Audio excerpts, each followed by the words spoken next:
Et bonjour à toutes et à tous. Heu, J'espère que vous allez bien. Merci d'être présents pour ce webinaire. Ce webinaire qui va parler d'une thématique Medsys et surtout vis-à-vis de Microsoft qui s'appelle le MXDR. On va démystifier, qu'est-ce que le MXDR? Nous allons voir entre nous et avec vous, à quoi correspond le MXDR et de quelle manière, nous pouvons, avec Microsoft, heu, profiter ou vous proposer, une défense basée donc sur de l'outillage, sur, du service aussi. C'est ce que nous allons voir bien évidemment sur ce webinaire-ci. Je vous propose un sommaire, somme toute assez classique, hein, pour dérouler, cet atelier-ci. On va se permettre d'introduire un petit peu, Métis, introduire également moi-même. Nous allons, aborder des thématiques un petit peu plus techniques d'architecture, mais somme toute assez sommaires, hein, quand même. L'idée étant de voir de quelle manière, s ou plutôt de voir ce qu'est XDR chez Microsoft, mais aussi et surtout dans une seconde approche, avoir le côté service de Métis que nous allons pouvoir vous proposer, l'accompagnement, hein, que l'on peut réaliser au travers de cet outillage-là ou de ces services-ci. Puis nous allons pouvoir, bien évidemment, réaliser une synthèse et une conclusion. Nous sommes dans un webinaire live côté Microsoft Teams. Vous avez la possibilité, si vous le souhaitez, de poser des questions. Vous avez les questions-réponses. N'hésitez surtout pas. Je les prendrai certainement plus à la fin, de ma présentation. L'idée étant que ça soit, dynamique quand même, hein, donc n'hésitez pas. S'il y a une question qui m'interpelle ou un sujet, qui, heu, qui, heu, qui est peut-être plus intéressant qu'un autre, vis-à-vis des éléments qu'on pourra afficher, ça sera l'occasion d'y répondre un petit peu plus en séance directement, mais sinon nous aborderons ça un petit peu plus après. Sans transition, je vous propose de commencer bien évidemment donc par l'introduction et peut-être par moi. Qui suis-je? Je suis donc Jérémy Martin, je suis responsable du SOC, chez Medsys depuis, un petit peu plus, de 5 ans, désormais. Hem, je suis spécialisé dans la cybersécurité, j'ai fait un diplôme d'ingénieur et je suis arrivé chez Métis en tant que consultant cybersécurité dans un premier temps. J'ai continué en tant qu'analyste SOC et désormais donc responsable du SOC. À l'heure actuelle, le SOC, de Métis, qu'est-ce que c'est? C'est une bonne vingtaine de collaborateurs dédiés, au métier du SOC, donc analystes, hein, pur et dur. Sans compter bien évidemment toutes les personnes, et sachant, qui font que le SOC tel que je vais vous le présenter, est un SOC efficace et surtout qui répond à des attentes et des besoins. Et surtout et aussi, et c'est pour ça que je suis là aujourd'hui avec vous, c'est, que j'ai, un background technique, d'expert sur les technologies Microsoft et ce qui va me permettre d'aborder tous ces éléments aujourd'hui avec vous. Dans un premier temps et peut-être pour ceux qui ne nous connaissent pas, Medsys est donc, une société ESN, hein, qui a été créée il y a désormais 14 ans, quasiment, 14 ans, donc en fin 2011. On est un petit peu plus de 500 collaborateurs répartis sur l'entièreté du territoire français avec, plus de 10 agences, 12 désormais, comme vous pouvez le voir, hein, sur la carte un peu plus en bas à droite. Ce qui va nous intéresser aussi ici, c'est les centres de services. Nous avons donc 3 centres de services répartis sur nos trois agences, hein, que nous disposons, qui sont donc Paris, Tours, et Rennes.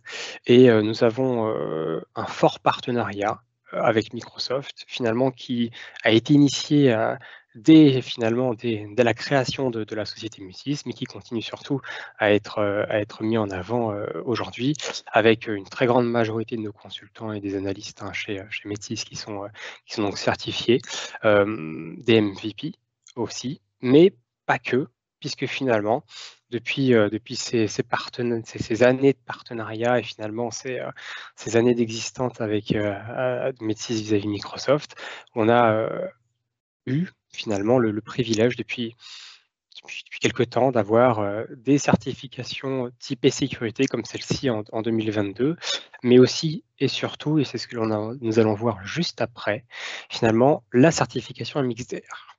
Et là, vous allez me dire: «Mais finalement, qu'est-ce que la certification MXDR? À quoi ça correspond?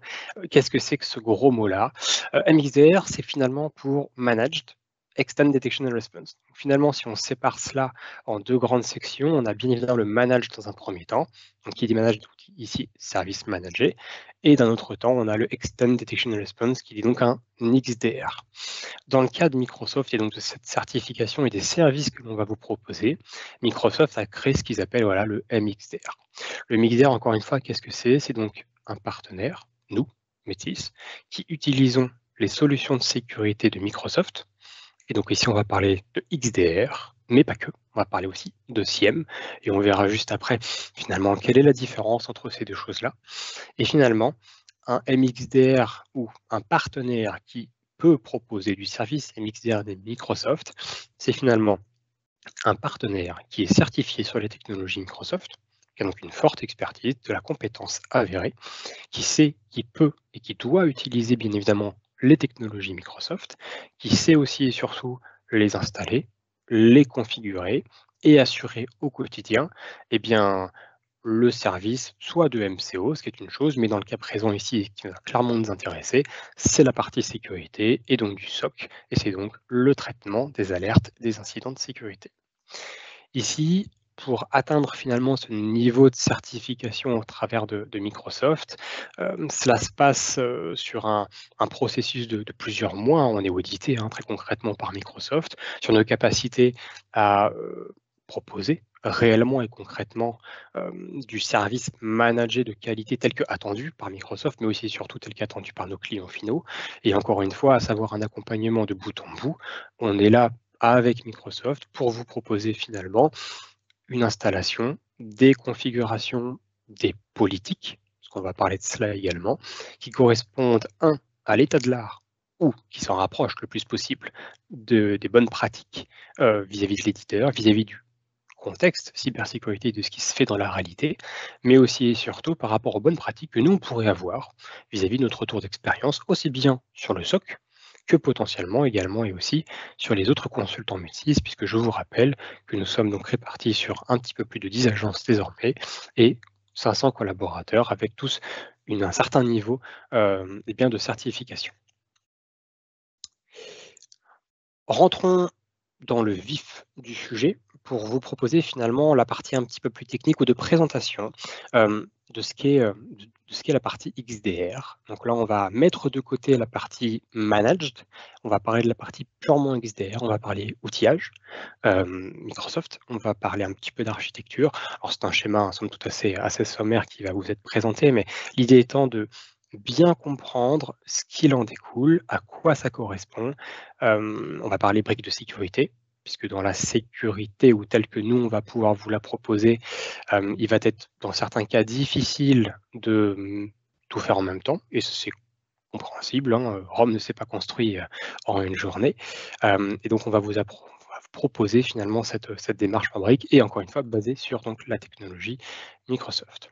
Un tout petit peu d'architecture, comme j'ai pu vous le dire, finalement pour vous mettre un petit peu en lumière, ce qui est donc la partie XDR de Microsoft.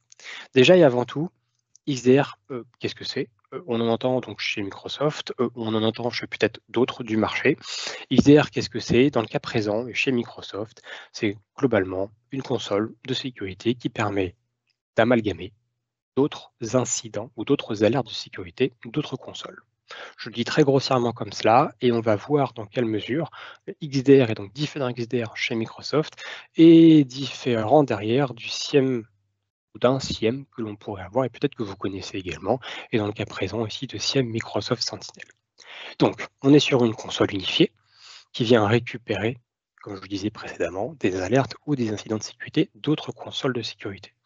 L'idée, c'est encore d'avoir une vue commune, un endroit unitaire pour lequel, un opérateur, un analyste pourra traiter les alertes de sécurité, ce qui est donc somme toute une très bonne chose.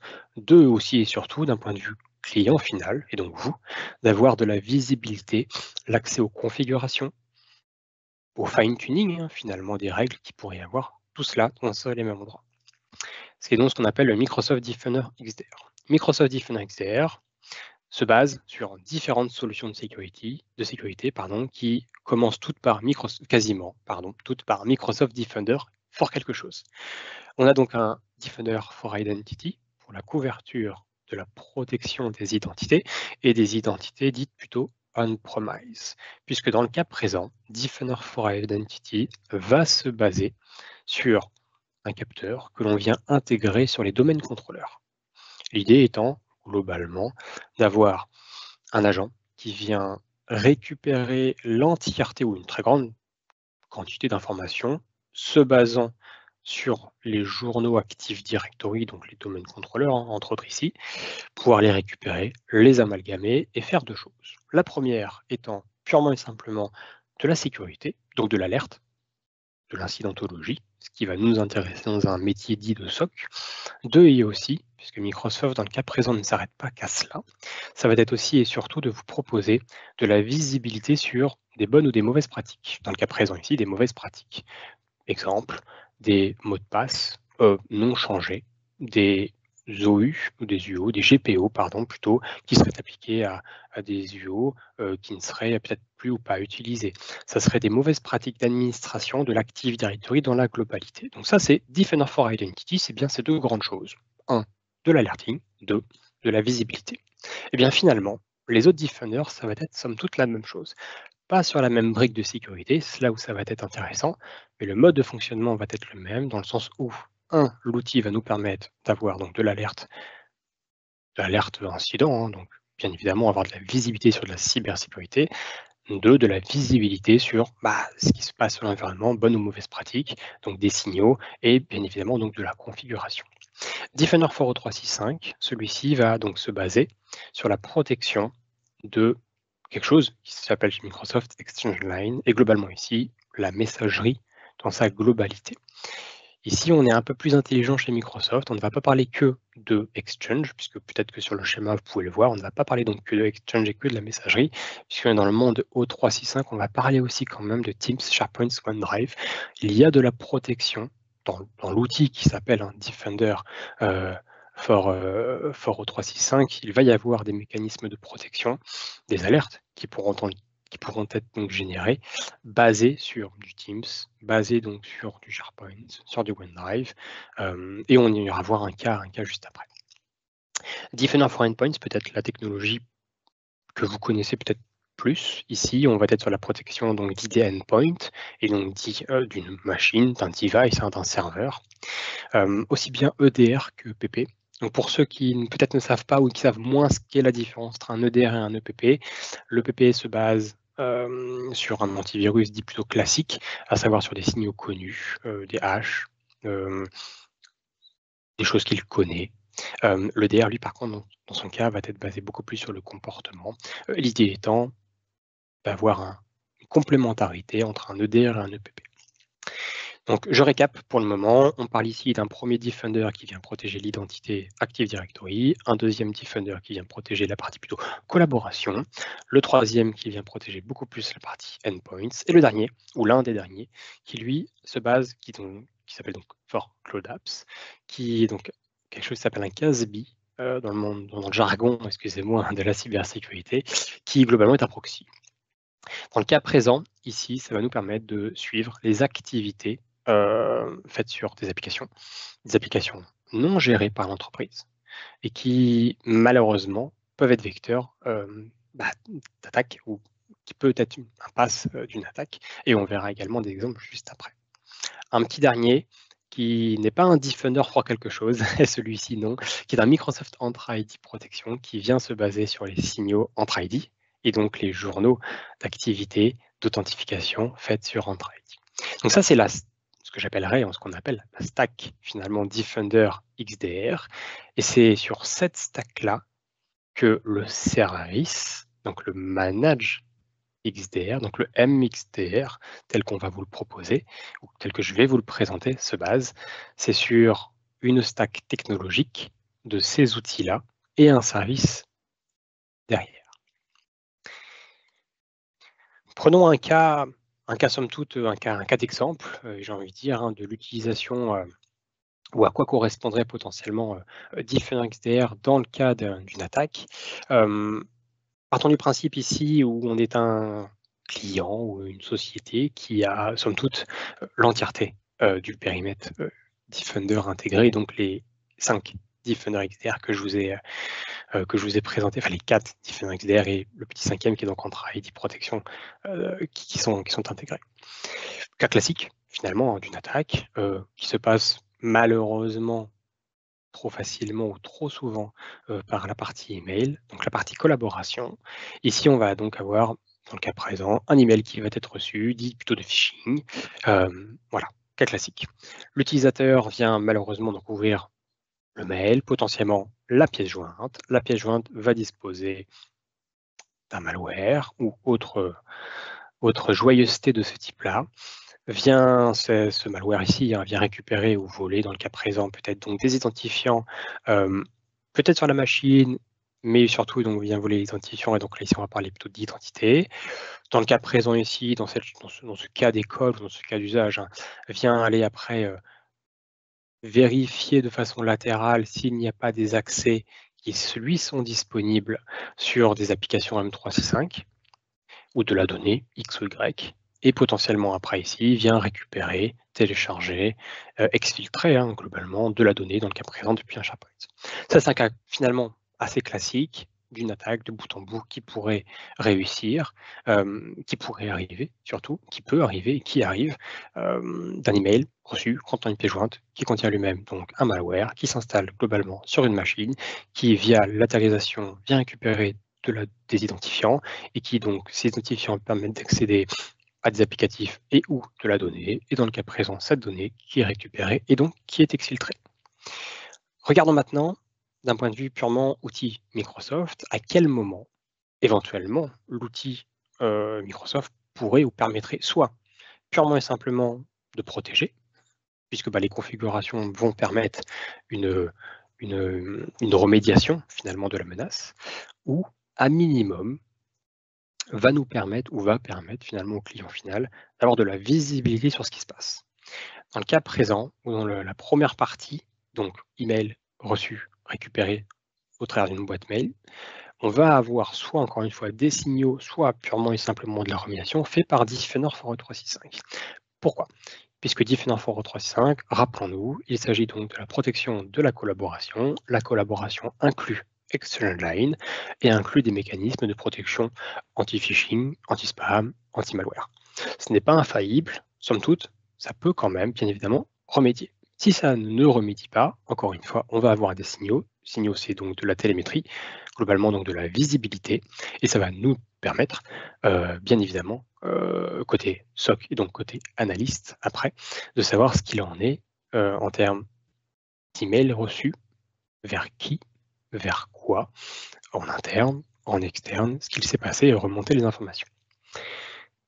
Partons donc du principe que Defender for E365 ne l'a malheureusement donc pas remédié, et donc on part du principe ici que la pièce jointe qui contient donc un malware est récupérée sur la machine et donc est installée.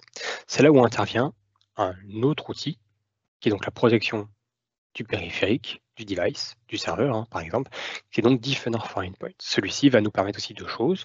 La première, si les configurations le permettent et le sont, de remédier purement et simplement à la menace, mise en quarantaine, voilà, classique, ou sinon d'avoir des signaux qui vont nous permettre, encore une fois, côté analyste, donc côté SOC ou côté opérateur X ou Y, de savoir globalement ce qu'il s'est passé sur une machine.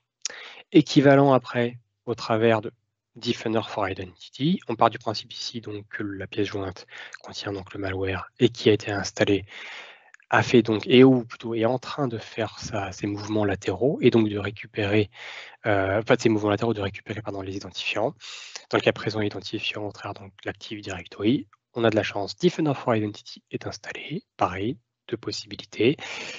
Ici, beaucoup plus de visibilité que de blocage, mais quand même, c'est possible de blocage, donc de la visibilité. Et également, sur le dernier aspect, sur la partie Defender for Cloud Apps, avec de la visibilité sur, malheureusement, peut-être les mouvements latéraux, et donc ici, dans le cas présent, du potentiel téléchargement et donc de la potentielle extraction de données. Donc cela met en lumière ce que l'on a vu précédemment, à savoir l'architecture XDR, finalement, à quoi ça correspond. Encore une fois, nos 4 grands Defender for quelque chose. Un cas concret finalement en cyber vis-à-vis d'une menace qui peut arriver. De quelle manière l'outil en lui-même peut bloquer ou non, ou nous offrir de la visibilité, hein, plutôt, vis-à-vis de ces cas-là. Et là, on n'a parlé que de la partie XDR. Il va nous manquer effectivement la partie service managée, puisque en l'état, soit effectivement vous avez de votre propre chef les compétences, le temps et tout ce qui, en découle pour, traiter, les signaux, les alertes, les configurations et cetera. Soit bien évidemment, bah, vous déléguez donc ces activités-là à un partenaire de confiance tel que Métis peut l'être et tel que nous pouvons vous accompagner dans le cas présent. Avant de basculer sur la partie purement Defender et donc service manager, je veux juste faire une petite aparté vis-à-vis de quelque chose que peut-être vous connaissez, qui est donc le SIEM. Parce qu'on a parlé donc d'un XDR et on entend des fois SIEM. Le SIEM chez Microsoft, c'est quelque chose qui s'appelle le SIEM Microsoft Sentinel. J'ai remis une architecture, l'idée c'est d'avoir un petit visuel également, mais la grande différence, si ce n'est la différence entre Defender XDR et le SIEM Microsoft Sentinel, c'est la capacité de Microsoft Sentinel à ingérer ce qu'on appelle des sources externes. Dans le cas présent, ce que l'on peut voir ici, c'est qu'on peut récupérer aussi bien des journaux plutôt dits on-premise ou au travers de IaaS, vis-à-vis de formats spécifiques qui s'appellent donc du syslog ou du Ceph, avec des machines de rebond, de transfert, etc. Soit peut-être via API, hein, simplement. Voilà, on a une certaine liste de partenaires, de fournisseurs qui fonctionnent via API. Donc on vient requêter finalement les différentes solutions pour collecter les journaux au travers d'une API. C'est cela la différence entre finalement Defender XDR et le SIEM Sentinel, ou le SIEM dans le cas présent. Il y en a d'autres, mais c'est là quand même la plus grosse différence. C'est Defender XDR ne sait ou ne peut récupérer que du Microsoft. Et donc les stacks technologiques que je vous ai présentés avant, hein, les Defender for quelque chose, versus le SIEM qui lui vient récupérer, donc ici le SIEM Sentinel vient récupérer des sources dites externes. Alors pourquoi je vous parle de ça? C'est parce qu'on va basculer rapidement, hein, sur la présentation du service manager quand même et la présentation du SOC. Et nous, dans le cas du SOC tel que je vais vous le présenter, on vient aussi et surtout intégrer un SIEM et donc le SIEM Sentinel pour finalement avoir une visibilité la plus proche de votre contexte, de ce que vous souhaitez aussi et surtout, et ne pas finalement que se cantonner à du Microsoft. Des choses sont possibles, hein, aussi et surtout, mais dans le cadre de l'approche telle qu'on vous la présente, c'est bien la stack technologique Defender XDR avec le SIEM Sentinel. Rapidement et aussi pour remettre un petit peu de contexte pour ceux qui peut-être nous ont rejoints entre-temps, Medsys effectivement est donc à un peu plus de quasi 14 ans d'expérience désormais, plus de 12 agences, mais dans le cas présent et donc des services managés, on a 3 centres de services. Les 3 centres de services Paris, Tours et Rennes. Pour la partie sécurité telle que moi je vous la présente, le centre historique est Tours. On a globalement à l'heure actuelle, puisqu'on va un petit peu parler métriques, en termes de périmètre supervisé, un peu plus de 250 000 endpoints supervisés, quels que soient les SOC que l'on pourrait avoir, et donc les types de SOC et les types de technologies que l'on vient intégrer. Et donc ces fameux 3 sites, avec voilà, une bonne 70 collaborateurs dans la totalité. Je vous parlais tout à l'heure de 20 bons gros collaborateurs analystes, désormais 30 même, et donc ce qui nous permet d'avoir cette visibilité-là en termes de site et en termes de périmètre supervisé. Le service manager, tel que je vais vous le présenter, donc le SOC, s'intègre dans une BU au sein de Metis qui s'appelle les Service Manager Metis et donc les MMS, Metis Managed Services. Dans le cas de la création de cette offre sécurité, l'idée était de suivre un standard du marché qui est globalement, qui s'appelle, peut-être vous le connaissez, qui s'appelle le NIST, et donc notamment des recommandations qui sont proposées par le NIST. À ce titre-là, on a donc des choses qui s'appellent du MSP et des choses qui s'appellent du MSSP qui ont été créées, ce sont donc des BU en elles-mêmes, qui vont soit être portés par des services dits sécurité, soit des services dits non-sécurité. Et au travers finalement de ces services, ça nous permet, donc les services managés, ça nous permet de suivre finalement ces 5, peut-être vous les connaissez, ces 5 grandes phases de ce que serait ou ce qu'est ou ce que doit être, plutôt de ce que doit être la sécurité ou ce que doit comprendre la sécurité. On va avoir une première grande phase dite d'identification, où on aura ici des conseils purs et durs ou des spécialistes liés au conseil. On aura une partie beaucoup plus protection, c'est là où on va parler peut-être de VOC, certains peut-être en ont entendu parler. Vulnerability Operations Center, hein, l'idée étant d'avoir de la visibilité sur les vulnérabilités, voilà, quand même.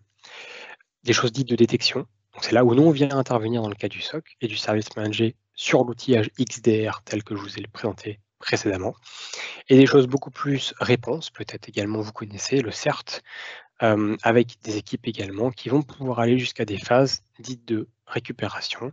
Malheureusement, dans le cas où il y a une compromission avérée, prenons un cas peut-être classique, malheureusement, d'un Active Directory qui est donc compromis et qui est donc malheureusement à recréer, eh bien on a des équipes, et d'où l'intérêt finalement d'avoir ces fameux 500 collaborateurs hein, au sein de Medsys, qui nous permettent d'avoir finalement cet accompagnement, cette expertise et ces capacités à, à vous proposer du conseil vis-à-vis de ça et surtout du projet vis-à-vis de la récupération. Nous, ce qui veut nous intéresser ici, c'est donc la détection et c'est donc le SOC au travers, encore une fois, de l'outillage Defender XDR.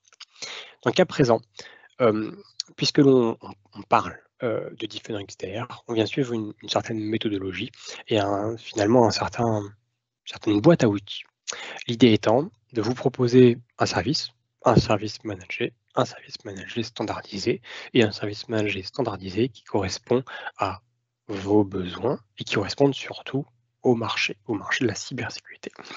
À ce titre-là, nous allons déployer, ou nous déployons un SIEM pour vous avec vous.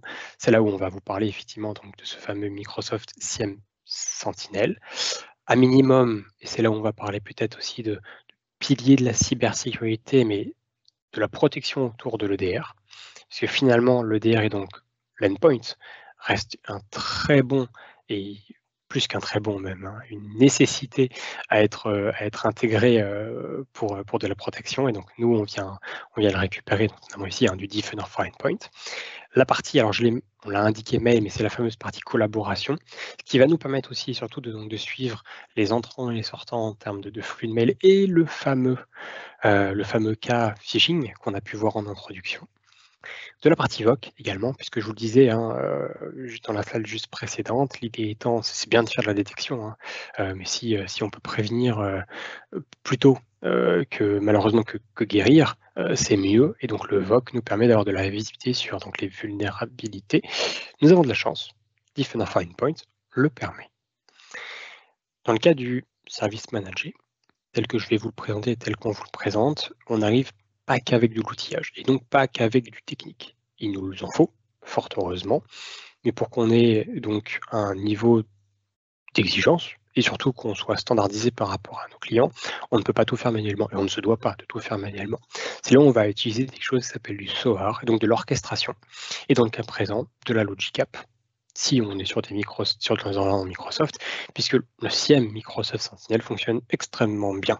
Avec la partie Logic App, c'est du quasi natif. Nous allons vous proposer aussi, nous proposons de l'enrichissement CTI.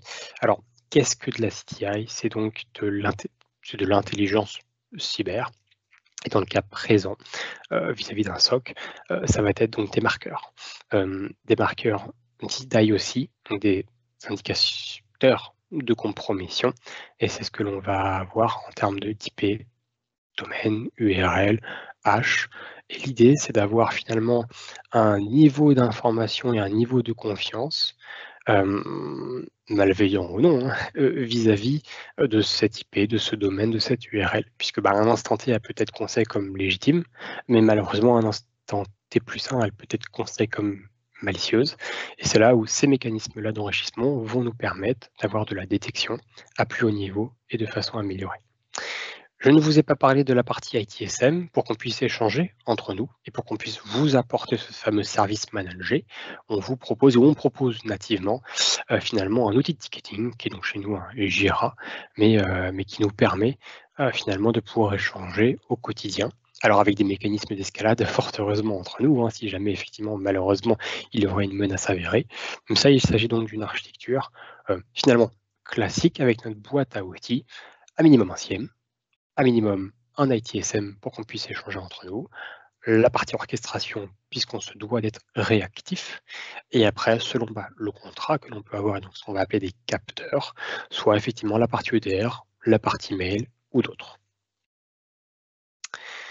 Je vous ai relisté ici, ou je me suis permis de relister ici, les capacités de réponse du SOC ou des exemples de capacités de réponse du SOC. L'idée étant, encore une fois, d'avoir de la réactivité. C'est vraiment primordial. C'est bien d'avoir un outil, c'est mieux de l'avoir configuré, clairement mieux de l'avoir configuré.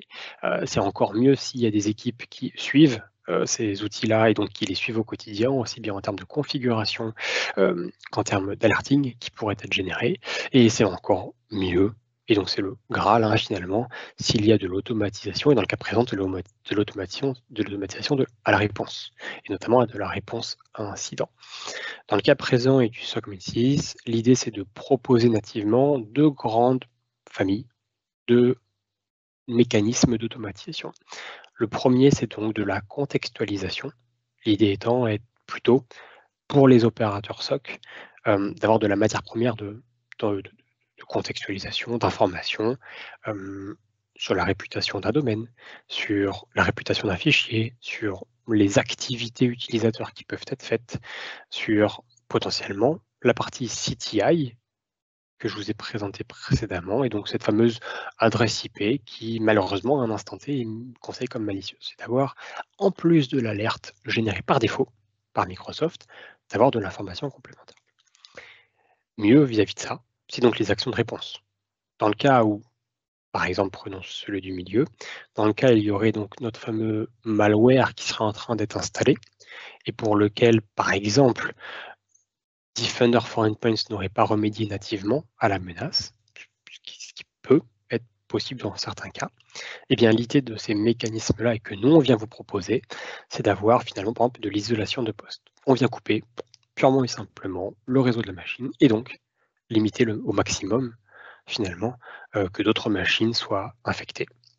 Et cela, eh bien, c'est compris et l'idée étant encore une fois d'être le plus réactif possible en complémentarité finalement des configurations par défaut, enfin par défaut, des configurations des outils. Maintenant qu'on a parlé de ça, vous allez me dire: «C'est bien beau, mais comment ça fonctionne votre SOC? Comment ça fonctionne votre service manager? Finalement, comment moi je peux l'utiliser? À quoi ça correspond?» Écoutez, l'idée et le leitmotiv de Messis et du coup du SOC Messis, c'est donc que ce soit un SOC externe puisque on est là pour vous apporter le conseil, l'expertise et le service manager, fort heureusement, mais que ce ne soit pas une boîte noire pour vous. Que vous puissiez avoir de l'information par rapport à ce qui se passe, pour que vous puissiez avoir de la visibilité par rapport à ce qui se passe. Et donc, l'idée étant de vous proposer un SOC basé donc sur l'outillage Microsoft, sur aussi et surtout un environnement ou des outils qui sont chez vous. Je parlais tout à l'heure de l'architecture, Defender et XDR, ce sont vos licences dans votre environnement, avec vous et pour vous. Et nous, on vient finalement intégrer tout cela dans votre environnement, l'exploiter pour vous, vous proposer de la visibilité au travers de KPI, de tableaux de bord, de quotidien, d'ateliers spécifiques, etc., etc. Et puis, bien évidemment, si vous le souhaitez, reprendre la main dessus. Reprendre la main dessus, soit parce qu'il a été compris que vous puissiez co-manager également les solutions de sécurité, ce qui est tout à fait possible, soit dans un principe de réversibilité, puisque vous souhaitez soit réinternaliser, soit changer de partenaire, ce qui est des choses qui se réalisent. Et donc, bien évidemment, l'idée étant, nous, d'intervenir à un instant T dans votre environnement, pour vous et avec vous. C'est réellement notre leitmotiv. Comment finalement s'articule ou fonctionne cette implémentation? Parce que jusqu'à maintenant, voilà, je vous ai parlé de Defender XDR, des outils, un petit peu de service, à quoi ça correspond, mais pas réellement en œuvre. Et donc c'est cela qu'on va voir actuellement. L'idée pour nous, c'est de suivre une méthodologie qui est somme toute assez classique, mais qui porte ses fruits, qui est donc divisée en 3 grandes étapes, et les 2 premières étant, je ne vais pas dire les plus intéressantes, mais celle qui va peut-être le plus nous intéresser dans le cas où on a beaucoup de choses à construire. C'est les phases dites 1 de planification et 2 surtout de build. Étape 1 dite de planification, c'est de l'étude de l'existant. On vient prendre de l'information sur votre contexte, vos configurations, si vous en avez déjà, sur de l'intégration déjà existante, peut-être déjà un partenaire existant. Voilà. Est-ce qu'il y a des cas d'usage peut-être que vous souhaitez que l'on intègre spécifiquement pour vous? Est-ce qu'il y a des procédures spécifiques parce que vous avez X interlocuteurs? Voilà, l'idée c'est de bien vous comprendre. Une fois qu'on vous a globalement bien compris, puisqu'encore une fois, hein, la mise en place d'un SOC et donc d'un service managé, c'est du technique, mais pas que. Et bien là, on va apporter la partie technique, c'est mise en œuvre, finalement, des outils, dans le cas présent, des configurations des Defender, si vous ne l'avez pas. Et surtout ici, eh bien, la partie SIEM Sentinel avec Defender externe.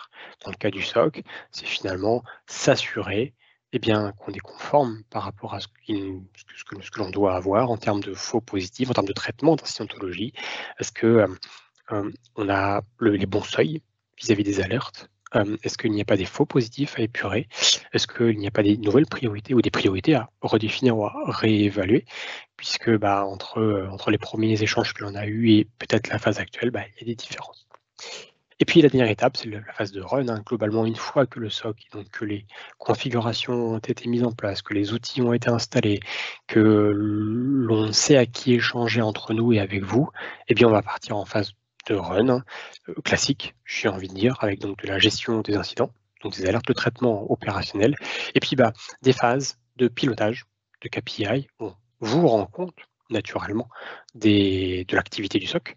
Et puis nous, bien évidemment, on vient donc construire un SOC à un instant T, mais on le fait évoluer et on se doit de le faire évoluer. Et donc, on a des mécanismes d'amélioration continue, d'optimisation, des équipes de recherche et développement qui viennent finalement assurer que le SOC tel qu'on vous le propose, continue à suivre la cybersécurité dans sa globalité, avec peut-être des nouvelles menaces qui pourraient arriver, avec peut-être des nouvelles configurations qui devraient être mises en œuvre, avec peut-être des nouvelles propositions également d'outillage, puisque dans le cas présent de Microsoft, ça évolue tous les jours, et donc on se doit d'être force de proposition vis-à-vis de tout cela.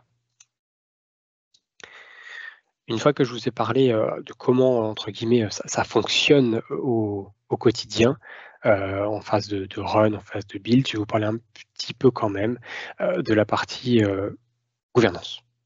La gouvernance, finalement, c'est le pilotage du SOC et donc du service managé ici, hein, que l'on vient vous proposer.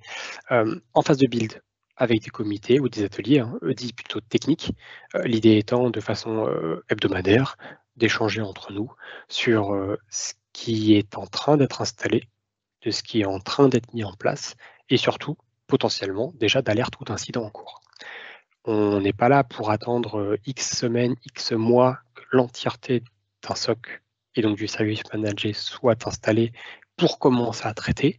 On vient quand même, et fort heureusement pour nous, traiter les alertes et les incidents, même si on n'est pas en run. Puisque à peine on a déjà déployé et mis en œuvre les configurations, qu'on peut déjà avoir des alertes et des incidents. Et on est là aussi quand même pour assurer le service.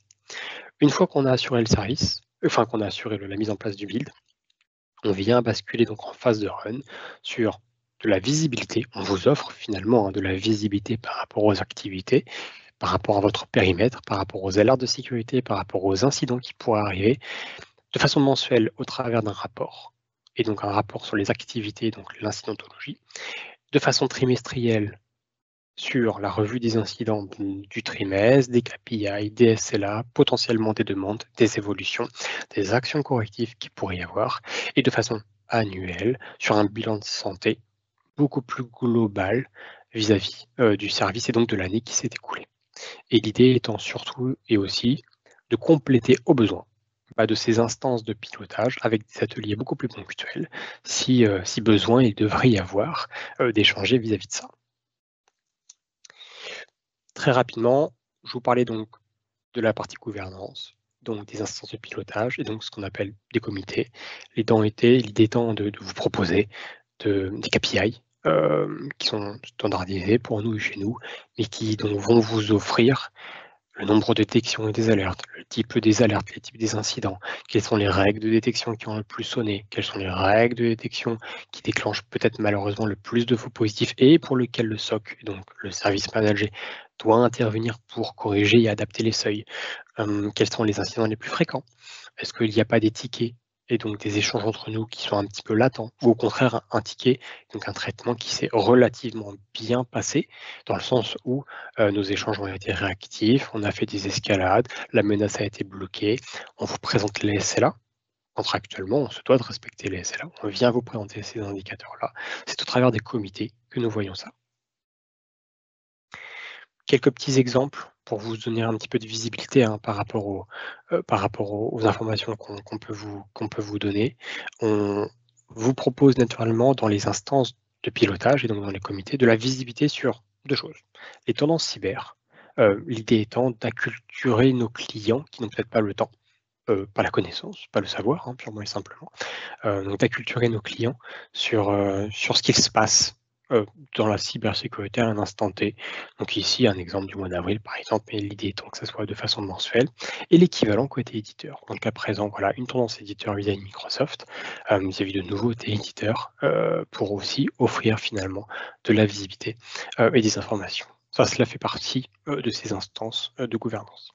Des KPI purs et durs, voilà, sous un format Power BI, qui vous est proposé pour, pour vous rendre compte finalement, hein, du service, qui est réalisé.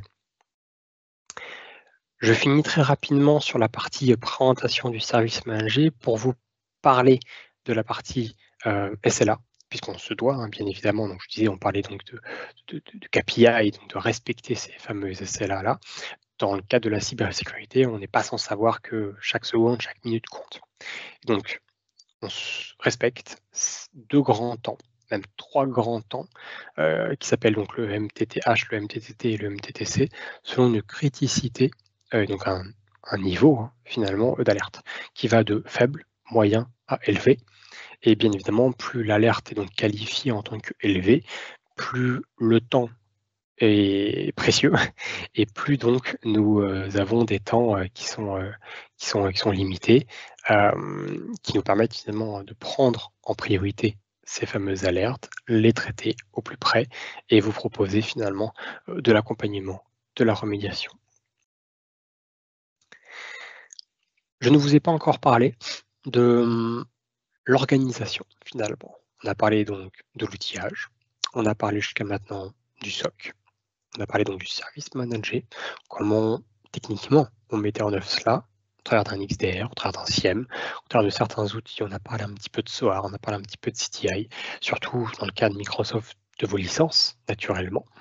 Et ça, qui derrière, réellement, vient traiter cela? Eh bien, nous avons donc des techniques, des équipes mutualisées, dites plutôt de run, donc ceux qui vont opérer au quotidien, donc les analystes, hein, SOC, qui viennent opérer au quotidien le SOC, tel que peut-être vous l'aurez avec nous, et des équipes de R&D, donc de recherche et de développement, sur la partie optimisation, la partie amélioration continue. Nous suivons au travers des outillages ou de l'outillage, notamment l'outil ticketing, hein, GRA, de la méthodologie avec des demandes de services, des demandes d'incidentologie. Et force est de constater que Métis dispose donc d'un bon nombre de collaborateurs, encore une fois, 500 désormais. Cela nous permet aussi de finalement de bénéficier de soit ces experts, soit ces architectes dédiés dans certaines spécificités, mais aussi surtout des éditeurs. Et donc au travers de cette équipe finalement soit quand même mutualisée SOC, mais soit globalisée Métis, cela nous permet de mettre à jour de façon continue, eh bien, nos règles de détection, nos process, l'outillage qu'on vous propose, finalement pour avoir le SOC tel que je vous l'ai présenté. Maintenant, vous allez me dire, c'est bien, mais comment je peux, moi, commencer peut-être de mon côté à initier cette démarche-là? Parce que encore une fois, tel que j'ai pu vous présenter Defender XDR, c'est quand même quelque chose d'assez conséquent. On parle de plusieurs briques de sécurité. Et encore une fois, il y avait 4 ou 5 Defender for quelque chose. ça nécessite de la compétence, de l'expertise, ça nécessite du temps, indéniablement, et donc un budget. Pour initier cela, Microsoft vous propose la mise en place, ou peut vous proposer des workshops. L'idée étant, et bien évidemment les liens et l'entièreté des informations vous seront transmises après cet événement, mais l'idée étant de, si vous êtes éligible, de réaliser une partie de tout ce que je viens de vous présenter au travers d'un workshop Microsoft, donc financé par Microsoft, donc gratuit pour vous d'un point de vue pécunier. Ça vous prendra un petit peu de temps naturellement, le temps d'échanger, de réaliser certains ateliers avec nous, mais pour vous montrer deux choses. Vous montrer purement et simplement la partie outillage, tout ce que je vous ai montré précédemment, hein. Voilà, hein, c'est bien de parler de Diffuner pour quelque chose, c'est mieux de le voir, du concret, visuellement, à quoi ça correspond. Est-ce que c'est simple à prendre en main? Peut-être, peut-être pas. Est-ce que mes équipes ont la compétence pour réaliser les choses? Peut-être, peut-être pas. Mais aussi et surtout, le service manager qui en découle. Et dans le cas présent, nous, comment on fonctionne au quotidien? Comment on pourrait fonctionner au quotidien? C'est tout le principe finalement de ces workshops, ou de ce workshop-ci à minimum, que peut vous proposer Microsoft.